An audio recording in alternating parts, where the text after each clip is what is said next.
주시기 바랍니다. 우리는 이제 지난주에 예수님의 기도 중에서 시험에 들게 하지 마시옵고라는 그 의미에서의 이 시험이 하나님의 테스트가 아니라 이 사탄의 템테이션, 유혹에 대한 것으로 우리를 사탄의 시험에 빠지지 않기를 구하는 기도라는 것들을 또 여러분과 이야기를 했는데요. 그리고 나서 바로 이어지는 기도문이 다만 악에서 구하옵시고라고 말하고 있습니다. 그러니까 성경에서 이 부분을 한번 자세히 보시면 아마 여러분의 성경책 중에 관주가 붙어 있는 걸 보실 수 있어요. 악에서라는 곳에요. 그리고 그 악에서의 관주를 따라 옆으로 가보시면 아니면 아래로 가보시면 악한 자에게서라고도 번역될 수 있다라고 성경은 기록되어져 있습니다.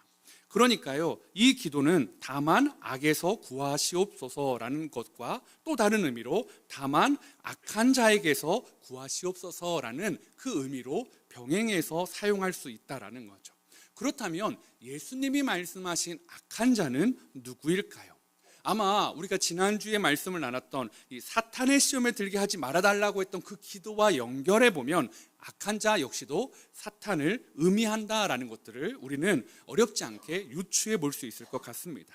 왜 예수님은 이 악과 악한 자에게서 구하여 달라는 기도를 우리에게 가르쳐 주셨을까요? 예수님은 이 세상을 좀 특이하게 바라보셨던 것 같아요. 어떻게 바라보시냐면 싸움으로 바라보셨는데 하나님의 나라의 진영과 사탄의 나라의 진영이 치열한 영적 전쟁의 현장으로 이 세상을 보고 계셨다라는 것입니다. 그리고 그 전쟁의 양상은 2000년 전뿐만이 아니라 지금까지도 계속되어지고 있다라는 거죠.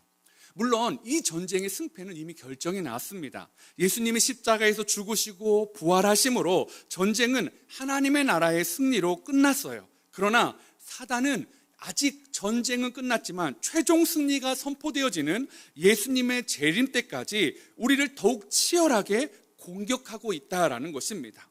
그래서 예수님이 다시 오실 때까지 방심하지 않아야 되는 것을 예수님은 말씀하시면서 이 기도를 저와 여러분에게 알려주고 계시다라는 거죠. 그러면서 베드로서 전서 5장 8절이요. 한번 같이 읽어볼까요? 시작. 근신하라 깨어라 너희 대적 마귀가 우는 사자같이 두루 다니며 삼킬 자를 찾나니.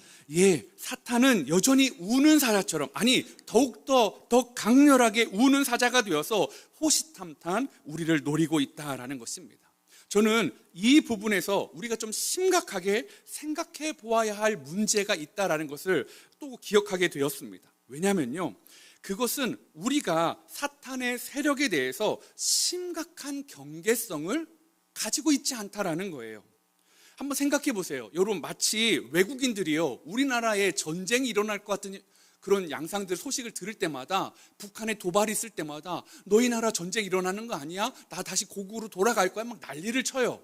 그런데 몇 년만 우리나라에 있었던 사람들은, 아니 한국 사람들은 어떡하죠? 북한에 그런 도발이 있을 때마다 짐을 싸시고 라면을 싸재기 하고 이렇게 쌀을 하고 어디 방공호를 만들고 그런 분들 있으세요? 저는 한 번도 본 적이 없어요. 왜요? 우리는 전쟁이 안 날 거라는 매우 확실한 굳건한 뭐가 있어요? 믿음이 있잖아요. 어디에 근거한 건지는 모르겠어요. 근데 이것은 우리의 경험에 바탕된 믿음이다라는 겁니다. 왜냐하면 1953년 7월 27일 정전협정이 맺어진 뒤로 올해가 2026년이니까 벌써 73년째 되는 해예요. 그 73년이 지나오면서 수많은 북한의 도발이 있었어요. 그런데 실제로 그것이 전면 전쟁으로 이어진 적이 없었다라는 거죠. 그래서 우리는 생각하고 있어요. 북한이라는 나라가 있다.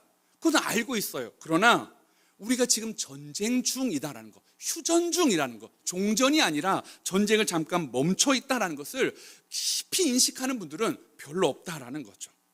어쩌면 우리들도요, 이 사탄의 존재에 대해서는 들어서 알고 있어요. 사탄이 있다더라. 그런데 그 사탄의 위협을 실제적으로 크게 느끼지 않는 분들이 많이 있다라는 거죠. 오히려 우리한테 더 큰 위협은 뭘까요? 일용할 양식의 문제가 사탄보다 훨씬 더 크게 느껴져요.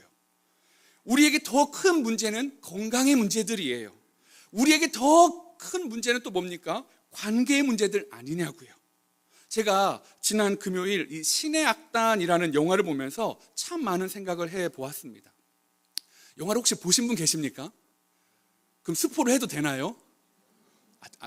그럼 얼버무리는 선에서 대충 한번 해볼게요. 그러면 이 실화를 바탕으로 이제 했다라고 하면서 영화가 시작이 되더라고요. 그러면서 이 북한의 이제 세계 어떤 NGO 이런 단체로부터 이제 경제 원조를 받기 위한 이제 그런 이제 회담의 모습이 나오는데 그 조건이 이거였어요. 북한에 교회를 한 2곳 정도 세우는 것, 그리고 거기서 예배를 드리는 것들을 우리가 봐야겠다라는 것들을 이 조건으로 꽤 큰 금액을 이 이제 국제기구에서 제공하겠다라고 한 거죠. 그러니까 북한 입장에서는 이 돈이 너무 급한 거예요. 그러다 보니까 교회를 하고 예배를 드리는 거 뭐가 어렵냐라는 거예요. 그래서 사실 북한은 우리나라처럼 말하면 헌법에는 이 조선 민주주의 인민공화국이기 때문에 종교의 자유가 명시되어 있음에도 불구하고 종교에 대해서 탄압하는 나라이기 때문에 예수님을 대놓고 믿을 수 없음에도 불구하고 이제 그러다 보니까 찬양단을 만드는 거죠. 그러면서 막 이 남한의 이 찬양팀 군 장병들이 찬양하는 걸 보면서 똑같이 하라고, 이거보다 더 진짜 같이 하라고 막 하더라고요. 그러니까 찬양단을 섭외해가지고요, 이 악단을 섭외해서 찬양단을 만들고, 찬양단이 하니까 어색하니까 뭐 기도해보라고 하고, 동무는 주여를 외치고, 동무는 말씀을 읽고 중얼중얼하고 뭐라고 하고 막 다 미션을 주더라고요. 근데 잘 안 돼요. 근데 그렇게 하면서 그 영화가 이렇게 흘러가는데요, 제가 그 과정에서 이분들이 예수님을 실제로 믿는 일들이 일어나는 거죠. 그리고 영화가 이렇게 마무리되는데 참 감동을 받았어요. 그래, 복음이라는 게 저런 거구나. 그런데 얘가 이제 영화를 보면서 이 OST가 참 많이 마음에 여운이 남아서, 우리 오늘 앞에 예배 시작하면서 불렀던 우리 정평전의 광야를 지나면서 그 OST 나오거든요. 막 그 광야를 지나면서 그 배우가 불렀던 것도 들어보고 하는데, 이게 참 이 문명의 발달로 해서 듣다 보니까 연결돼서 저 안에 딱 연결된 한 동영상이 있었는데, 실제 북한 여성이 그 영화를 보러 가는 유튜브를 촬영한 거예요. 이분을 보니까 이 여성분은 한 7년간 3번의 탈북을 시도했던 여성분, 그리고 한국에 온 지 11년이 된 이 여성분이 너무 기대된다면서 영화를 보러 가는 거예요. 그러면서 영화관에 가면 팝콘이 좋아, 음료가 좋아, 뭐 오징어가 맛있어 막 하면서 막 처음에 장난처럼 들어가더라고요. 나올 때 이분이 눈물이 범벅이 돼서 나오는 거예요. 그런데 그걸 보면서 제가 한 가지 차이점을 발견했어요. 제가 느꼈던 감동하고는 비교할 수 없는 뜨거운 눈물이 그분에게 있더라고요. 그러면서 이 한국에 와서 10일이 되면서 자신은 하나님을 만났고 하나님을 마음껏 찬양할 수 있음이 얼마나 기적인지를 다시 한번 깨달았다라는 거예요. 그러면서 빨리 북한에도 그러한 일이 정말로 있었으면 좋겠다라는 그 이야기를 하는데요, 제가 영화를 보면서 느꼈던 그 감격의 그 크기하고는 비교할 수도 없고, 그 간절함도 비교할 수도 없고, 너무나 다른 것을 제가 보게 되었습니다. 이유가 뭘까요? 저는 그냥 감동으로 봤어요. 그런데 그분은 실제 상황으로 봤어요. 내가 경험했던 일, 그리고 실제로 북한의 동포들을 생각하면서 그것들을 보니까요, 완전히 다른, 경험도 믿음 완전히 다른 모습으로 보게 되더라고요. 사랑하는 성도 여러분, 혹시요 우리 신앙도요 이 사탄의 존재에 대해서, 이 영적 전투에 대해서 그냥 머리로만 알고 있는 분들 계신 건 아닙니까? 그런 존재가 있대더라. 그런데 나한테 중요한 건 일용할 양식, 나한테 중요한 건 건강, 나한테 중요한 건 관계의 문제예요. 그래서요, 우리의 기도가요, 이런 영적 전투를 위한 그런 무장된 기도가 아니라 복을 추구하는 기복주의 신앙으로 바뀌어버린 건 아니냐고요. 강단에 서 있는 저부터가 더 영적으로 치열하고 더 영적으로 민감한 것이 아니라 목사임에도 불구하고 기복주의에 젖어 있는 것은 아닌가를 생각해 보게 되었습니다. 여러분, 진짜 중요한 게 뭐예요? 이 땅에서 잘 먹고 잘 사는 것입니까? 아니면 예수님이 우리에게 주신 승리를 최후까지 끝까지 붙잡고 살아가는 것입니까? 여러분에게 중요한 건 뭐예요?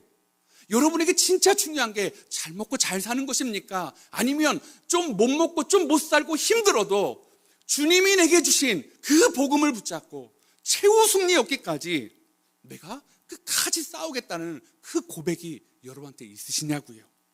여전히 사탄이 우리를 삼키려 하는 이 세상에서 주님은 우리에게요, 일용할 양식도 얘기해 주세요. 그리고 죄 사함의 문제도 이야기해 주셨어요. 그리고 오늘 마지막으로 우리의 영혼을 지키기 위해 시험과 악에서 구하여 달라는 기도를 가르쳐 주신 의미를 우리가 곰곰이 생각해 봐야 되는 이유가 여기 있다라는 거죠. 에베소서 6장 12절 한번 같이 읽어볼까요? 시작. 우리의 씨름은 혈과 육을 상대하는 것이 아니요 통치자들과 권세들과 이 어둠의 세상 주관자들과 하늘에 있는 악의 영들을 상대함이라. 예, 우리의 씨름은요, 잘 먹고 잘 사는 것과의 씨름이 아닙니다. 우리의 씨름은요, 건강해지는 것과의 씨름이 아니에요. 우리의 씨름은요, 관계가 좀 이게 어려운 게 풀려지는 것과의 문제가 아니래요. 우리의 씨름은 세상 주관자들과 하늘에 있는 악의 영들과의 상대하는 싸움이다라고 말하고 있다는 거죠. 그렇다면 여러분, 우리가 교회에서 반드시 신앙생활에서 알아야 되는 것은 이 영적 싸움에서 어떻게 승리하는 것인가라는 것입니다. 오늘 이 영적 싸움에서 악에서 승리하는 방법을 여러분과 좀 나눠보기를 원합니다. 악에서 승리하는 방법 첫 번째는요, 나 중심에서 하나님의 중심으로 삶이 전환되어야 한다는 것입니다. 이 공중권세 잡은 사탄이 가장 중요하게 생각하고 방해하는 두 가지가 있는데, 하나는 하나님을 사랑하고 의지하는 것을 철저하게 방해할 거예요. 또 두 번째는요, 하나님을 사랑하고 사랑을 받은 우리가 다른 사람을 사랑하는 것을 또 철저히 방해할 거예요. 왜요? 성경에 이런 말 있잖아요. 성경을 압축하면 딱 두 가지래요. 하나님 사랑, 이웃 사랑. 그러니까 사단이 방해하기 제일 좋은 두 가지가 뭘까요? 하나님을 사랑하지 않게 하는 것, 이웃을 사랑하지 않게 하는 것. 그런데 그러려면 도구가 필요하잖아요. 하나님을 사랑하지 않고 이웃을 사랑하지 않고 다른 무언가를 사랑하게 하는 게 가장 쉬운 방법인데요, 사단이 그때마다 들이미는 게 있어요. 하나님보다 너를 사랑해라, 이웃보다 너를 사랑해라 라고 말하고 있다는 것입니다. 그게요, 근데 너무 잘 먹혀왔다라는 것입니다. 성경 속에서 이스라엘이 범죄할 때는 어김없이 하나님보다 나를, 이웃보다 나를 더 사랑하는 나 중심의 신앙을 살아갔다라는 것입니다. 아담과 하와가 이 죄악으로 넘어졌던 그 사단의 말 여러분 기억하십니까? 그 요약하면 딱 이거예요. 네가 하나님이 되어야 한다라는 겁니다. 창세기 3장 5절을 한번 같이 읽어보도록 하겠습니다. 시작. 너희가 그것을 먹는 날에는 너희 눈이 밝아져 하나님같이 되어 선악을 알 줄 하나님이 아심이니라. 예, 하나님 중심의 에덴 동산이요, 하나님 중심의 삶을 살아가는 완벽한 곳에서 사단의 틈은 뭐였습니까? 하나님 같이 되라라는 거였어요. 즉 이 말을 바꿔볼까요? 왜 하나님 섬겨? 너를 섬기면 되잖아. 왜 하나님의 말씀에 얽매여? 네가 하고 싶은 대로 살아. 네가 하나님이야. 너 하나님처럼 될 수 있어 라고 유혹하고 있다라는 것입니다. 이 첫 죄의 문제만 이런 시도였을까요? 아니요. 수많은 문제들 가운데 다 하나님이 아니라 네 편한 대로 생각하고 네가 원하는 대로 살아가라는 사탄의 유혹이 있었다라는 거죠. 시간이 흘러서 하나님과의 대척점에 있었던 사람이 있었습니다. 하나님의 나라와 정반대의 모습을 보여주는 성경의 나라가 있는데 그게 애굽, 이집트였어요. 그리고 그 이집트의 정점이 바로 파라오였습니다. 파라오가요, 어떤 모습이 있는지를 그대로 보여줍니다. 출애굽기 14장 4절에 이렇게 말합니다. 내가 바로의 마음을 완악하게 한즉 바로가 그들의 뒤를 따르리니. 사람이 완악한 마음을 가졌을 때 가장 두드러지는 특징이 뭔지 아세요? 하나님께서 바로의 마음을 완악하게 한 다음에 그 다음에 출애굽기 15장 9절에요. 이렇게 말합니다. 원수가 말하기를 내가 뒤쫓아 따라잡아 탈취물을 나누리라. 내가 그들로 말미암아 내 욕망을 채우리라. 내가 내 칼을 빼리니 내 손이 그들을 멸하리라 하였으나. 여러분, 이 짧은 한 절 가운데 내가, 내라는 단어가 몇 번이 반복되고 있는지 보십시오. 자기 중심으로 생각하고 말하고 있는 이 바로의 모습이요. 파라오가 원래 하나님 안 믿었으니까 그런 거다라고 말할 수 있을 텐데요, 여러분, 하나님을 믿고요, 하나님의 영의 충만도 하고요, 기름 부으심을 경험했던 왕이었던 사울도 똑같은 모습을 보여줍니다. 자신이 하나님의 영광을, 명령을 따라 전쟁을 했다라고 말해요. 나는 순종했다고 말해요. 그런데 사무엘이 와서 하는 말은 전혀 다른 거였어요. 아니야, 너는 하나님의 명령에 순종한 게 아니야. 네 마음에 소리에 응답하는 소리에 반응해서 살아가는 것 아니냐라고 말하고 있다라는 것입니다. 보면 딱 그 모습이었어요. 사울은 자신을 위한 기념비를 세우고 자신의 업적과 자신에게 필요한 것을 자기 중심적으로 판단해서 구분하고 남기고 죽일 것을 구분했다라는 것입니다. 그때 하나님이 뭐라고 하십니까? 사무엘상 15장 11절에 내가 사울을 왕으로 세운 것을 후회하노니. 하나님은 후회하는 분이 아닌데 얼마나 그게 마음이 아프셨는지 사람의 감정을 이렇게 표현하셔서 내가 후회한다, 내 가슴이 아프다라고 말입니다. 여러분, 오늘날 사울만 그럴까요? 오늘날 사울처럼 살아가는 저와 여러분이요, 나 중심으로 살아가는 그 모든 사람들을 보며 하나님이 이렇게 말씀하실 거예요. 내 마음이 아프구나, 내가 너를 자녀로 삼은 것을 후회하노라 라고 그렇게 말씀하시면 어떡하시겠냐고요. 사랑하는 성도 여러분, 우리는 어때야 될까요? 우리 안에 아담과 하와 같은 모습이요, 우리 안에 이집트의 바로 같은 모습이요, 사울 왕과 같은 모습이 없습니까? 저는 자신 있게 내라고 할 수가 없습니다. 그런데도요, 이것을요 자꾸 내버려 두는 거예요. 방치하는 거예요. 왜요? 사단의 전략에 저 역시도 속고 있다라는 것입니다. 나 중심으로의 내 인생을 살아가는 것 당연해 보여요. 세상은 그렇게 얘기하니까요. 그런데 그게 사단의 꾀임수고 속임수였다라는 것입니다. 내가 하나님의 자리에 서서 내 인생을 결정하는 것, 그것이 당연하다고 세상은 말합니다. 내 힘으로 충분히 살아갈 수 있다고 세상도 이야기합니다. 그러나 성경은 그렇지 않다고 말해요. 성경은 그렇지 않다고 말하는 게 아니라 그걸 넘어서 그것은 악한 행동이다라고 말하고 있다라는 거죠. 어쩌면 우리 안에 있는 가장 큰 악은 다른 게 아니라요, 내가 주인이 되어서 내 뜻대로 인생도 시간도 물질도 건강도 다 마음껏 살아가려는 그 생각이 가장 큰 악일 수 있다라는 것입니다. 그렇다면 나 중심의 사람과 하나님 중심의 사람을 구별할 수 있는 방법은 뭘까요? 간단합니다. 나 중심의 사람은요, 나에게 너무나 유익하고 좋은 것은 그냥 하는 거예요. 그러나 하나님 중심의 사람은 나에게 아무리 좋고 유익해도 하나님이 그것을 싫어하시면, 하나님이 그것을 악이라고 말씀하시면 바로 멈출 수 있는 사람, 그 사람이 하나님 중심의 사람이다라는 것입니다. 사랑하는 성도 여러분, 저와 여러분은 나 중심의 사람입니까? 하나님 중심의 사람입니까? 왠지 그러면 나 중심의 사람이어서 소망이 없는 것 같아 보여요. 그런데 여러분, 우리에게 소망이 있어요. 하나님의 백성들이 실수할 수 있다는 것을 하나님이 우리보다 더 잘 알고 계시다라는 것입니다. 그래서 하나님은요, 실수로 우리를 판단하시는 것이 아니라 죄악을 지적하고 깨닫게 하셨을 때 하나님 맞습니다, 내가 죄인입니다, 하나님께 돌아가고 싶습니다, 하나님 중심으로 살아가고 싶습니다 하는 사람을 하나님은 사랑하신다라는 것입니다. 사랑하는 성도 여러분, 여러분 안에요, 이 용기가 있으십니까? 하나님이 지적하실 때 맞습니다, 제가 틀렸습니다, 맞습니다, 하나님이 주인이십니다, 맞습니다, 하나님께 돌아가고 싶습니다라고 하는 그 용기가 있으시냐고요. 혹시 그런 마음도 없으면서 사울왕처럼 변명하고 타협하는 모습으로 살아가고 있다면 여러분 앞에서는 목사나 그런 마음으로 살아가는 성도들이나 하나님이 보시며 한탄하신다라는 것입니다. 오늘 예수님은 주님의 제자, 하나님의 백성이라면 아무리 나에게 유익해도 하나님이 죄악이라고 말하면 버리고 떠날 수 있는 사람, 그렇게 살고자 하는 자들에게 알려주신 기도가 바로 오늘 이 기도예요. 다만 악에서 구하시옵소서라는 기도라는 것입니다.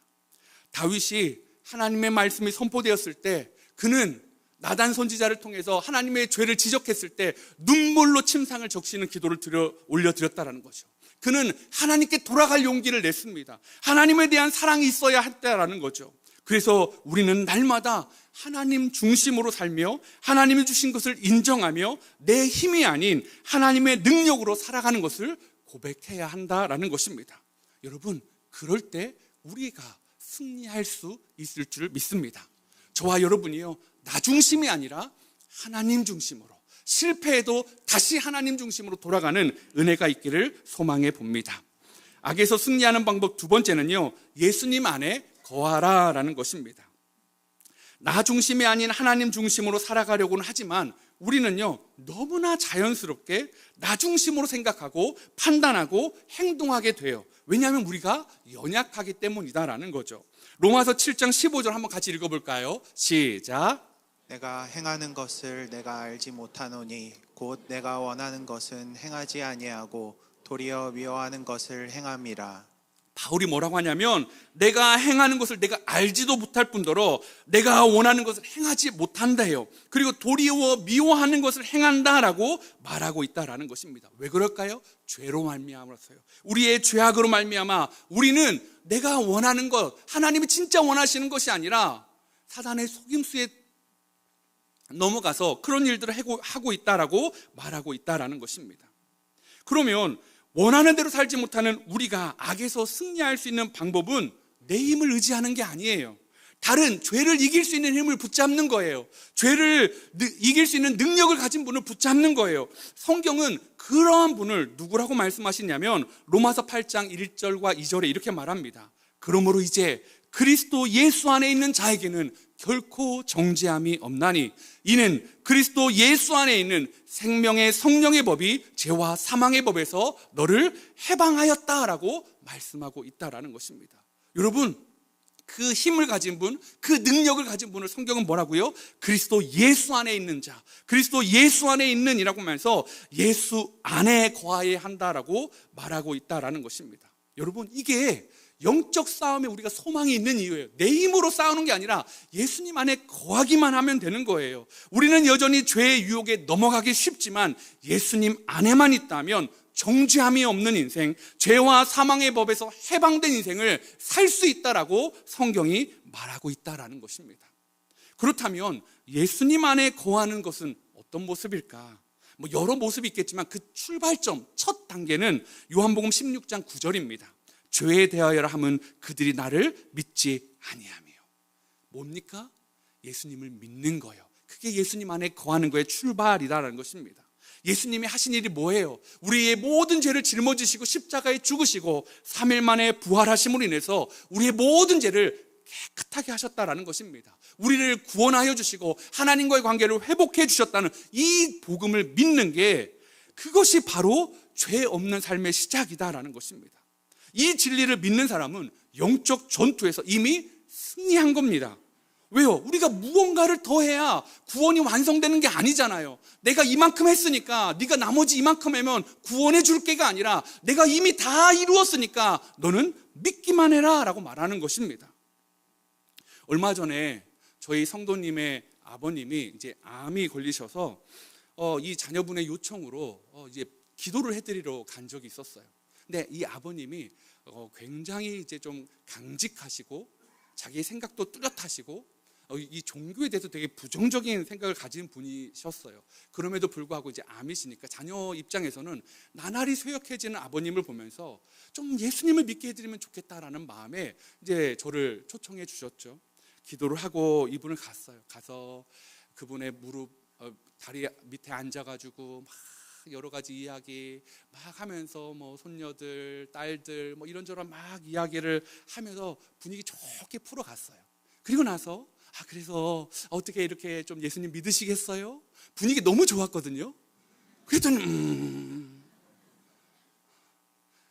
그리고 다시 또 다른 얘기하면서 막 분위기 막 좋게 해가지고 또 이렇게 해가지고 그래서 어떻게 아멘 한번 해보시겠어요? 그렇게 1시간 반, 2시간을 그분하고 이야기했어요. 여러분, 그분이 그 이야기를 들어준 것만으로도 가족에게는 놀라운 발전이래요. 그리고 고개를 끄덕이고, 그런데 아멘, 예수님 믿겠습니다는 이 말을 안 해도 고개를 끄덕이시기도 했거든요. 근데 제 마음에는 정말로 이 아멘이란 얘기를 듣고 싶은데요, 못 하시더라고요. 결국은 돌아왔어요. 다음에 또 찾아뵐게요. 여러분, 저는 지금도 영적 싸움 중이에요. 그분의 영혼을 품고 기도 중입니다. 여러분, 그런데요, 1시간 반, 2시간을 그 한 분을 위해서 막 목사가 전심전력을 해서 설득하는데 설득을 못 지켜요. 그게 여러분 저예요.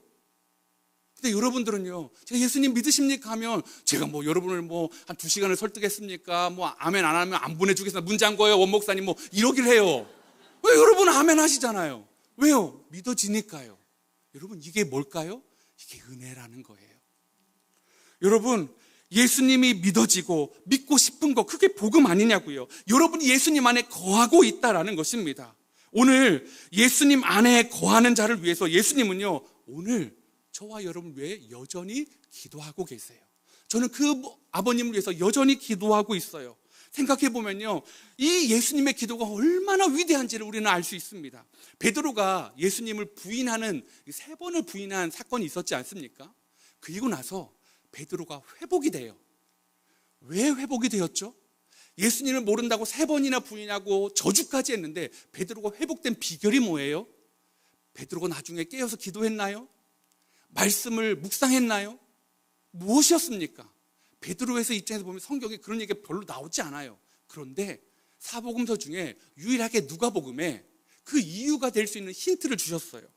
누가복음 22장 31절 32절, 제가 31절 읽을 테니까 여러분이 32절 읽어주세요. 시몬아 시몬아, 보라 사탄이 너를 밀 까부르듯 하려고 요구하였으나 그러나 내가 너를 위하여 내 믿음이 떨어지지 않게를 기도하였노니 너는 돌이킨 후에 내 형제를 굳게 하라. 예, 여러분 누가 기도했어요? 베드로가 기도한 게 아니라요, 베드로를 위해 기도하시는 예수님이 계셨다라는 겁니다. 여러분 믿으십니까?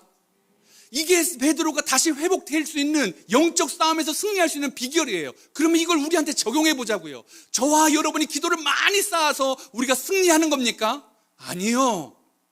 지금도 저와 여러분을 위해 중보자 하나님 오른편에서 하나님 우편에서 기도하시는 예수님이 계시다라는 겁니다. 여러분 믿으십니까? 그 마음을 믿으시는 거예요. 먼저 기도하고 계시는 분, 예수님의 마음을 아시길 바랍니다. 그럴 때 우리는 예수님의 사랑 안에 더 깊이 들어간다라는 것입니다.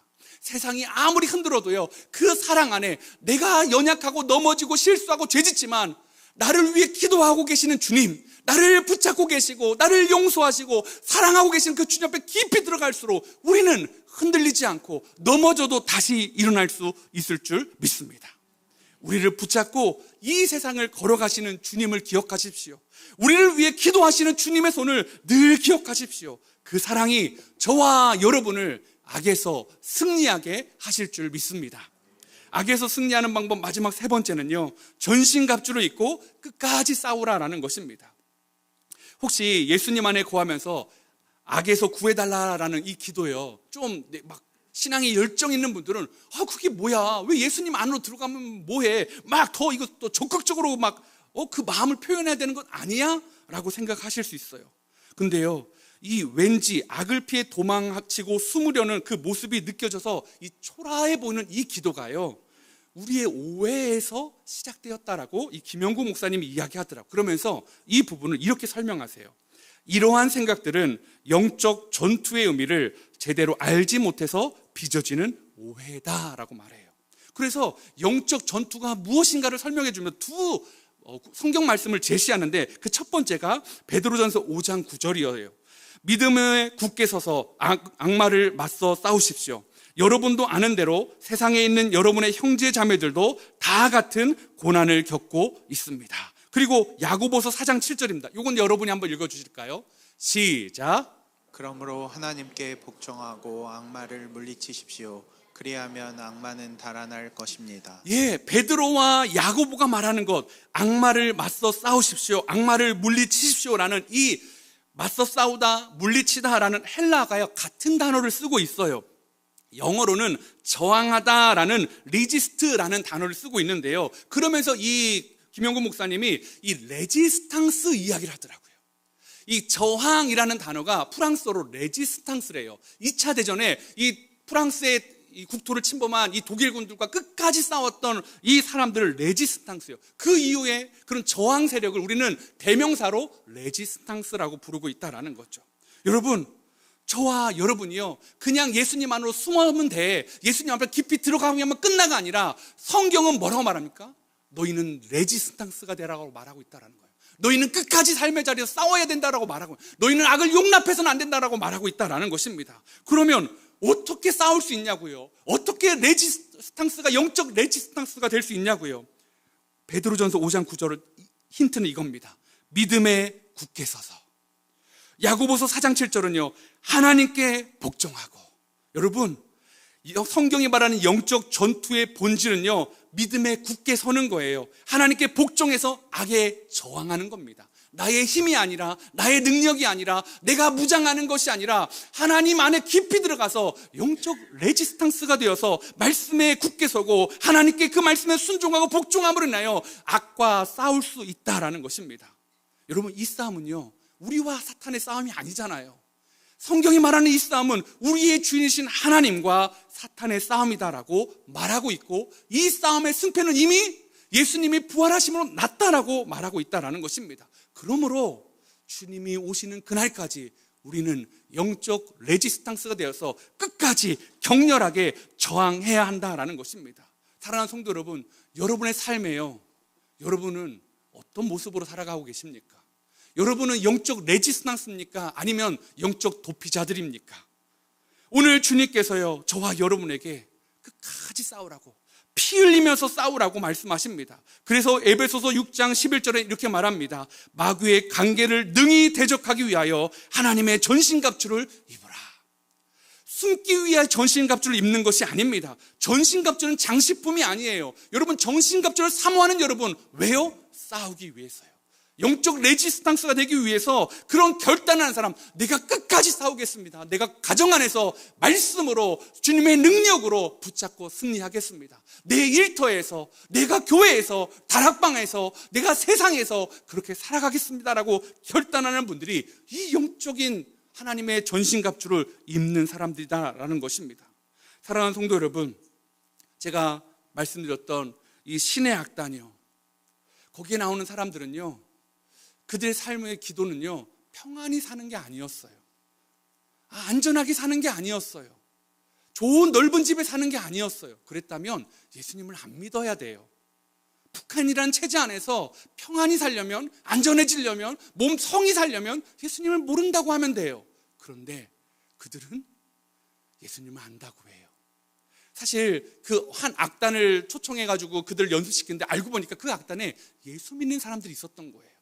그들은 그 북한 땅에서 정말 어둠 가운데 성경을 볼 수 있는 거, 성경을 만져보는 거, 성경을 읽어보는 거, 찬양을 마음껏 하는 게 소망이었는데, 이 당에서 악단을 선정해요. 니네가 연습해 하니까요, 성경도 지급해 주는 거예요. 그 막 성경을 읽으면서요, 너무 감격하는 거예요. 찬양을 부르면서요, 정말로 그 영혼의 찬양을 하는 거예요. 여러분, 저와 여러분의 싸움과는 많이 다른 모습 아닙니까? 목사라고 하는데 여전히 추악한 모습들이 있고요, 여전히 세상에서 더 건강한 거, 더 높아지는 거, 더 잘 되는 거, 거기에 막 온통 신경이 쓰여 있으면서도 그 강단에 서면 안 그런 것처럼, 영적 레지스탕스처럼, 한 주간 멋지게 싸운 것처럼 좋은 얘기만 몇 개 뽑아가지고 여러분한테 이야기하지만, 여러분 혹시 실상은요, 무너지고 있다면, 여러분 하나님이 저를 보면 한탄하지 않으시겠습니까? 여러분의 모습은 어떠시냐고요? 저는 몰라요. 여러분이 말씀해 주는 것만 믿으니까요. 그런데 주님은 아세요. 사랑하는 성도 여러분, 2026년 여러분은 악에서 구해달라는 이 기도를 하실 수 있으시겠습니까? 주님, 나는 더 넓은 집, 더 건강한 거, 더 관계가 회복되는 거, 세상이 원하는 그것이 아니라 나는 내 삶에서 내 삶의 왕이심을 하나님을 인정하면서 하나님 끝까지 세상의 방법과 싸우고 세상의 생각과 싸우고 세상의 것들을 이기며 나가겠다는 그 마음이 여러분에 있으시냐고요. 신의 악단 결국은 죽더라고요. 예수 믿어도 죽더라고요. 남 살리고 자신은 죽더라고요. 여러분, 그게요 복음입니다. 예수님 믿어서 나는 살고 저 사람이 죽는 게 아니라 나는 죽고 저 사람을 살리는 거예요. 예수님이 죽고 저와 여러분을 살리셨어요. 그게 예수님의 싸움의 방식입니다. 근데 왜 우리는 나는 살고 저 사람은 죽었으면 좋겠다고 생각하세요? 왜 나는 잘 되고 저 사람은 신경 써도 된다고 생각하십니까? 오늘 저와 여러분의 싸움이요 좀 달라졌으면 좋겠습니다. 2026년 무엇보다 여러분 앞에 정말로 매일매일 치열한 영적 레지스탕스로 살아가는 그런 목사가 되길 소망합니다. 그리고 여러분이 그런 영적 레지스탕스가 되길 축복합니다. 그래서 함께 그린 교회가 기복주의에 쩔어 있는 교회가 아니라 하나님의 독립군이 되어서 가정에서, 일터에서, 교회에서, 곳곳에서 하나님의 나라를 꿈꾸며 하나님의 영광을 소망하며 기다리는 그 인내를 가진 하나님의 멋진 백성들 되기를 축복합니다. 우리 시간 말씀 생각하시면서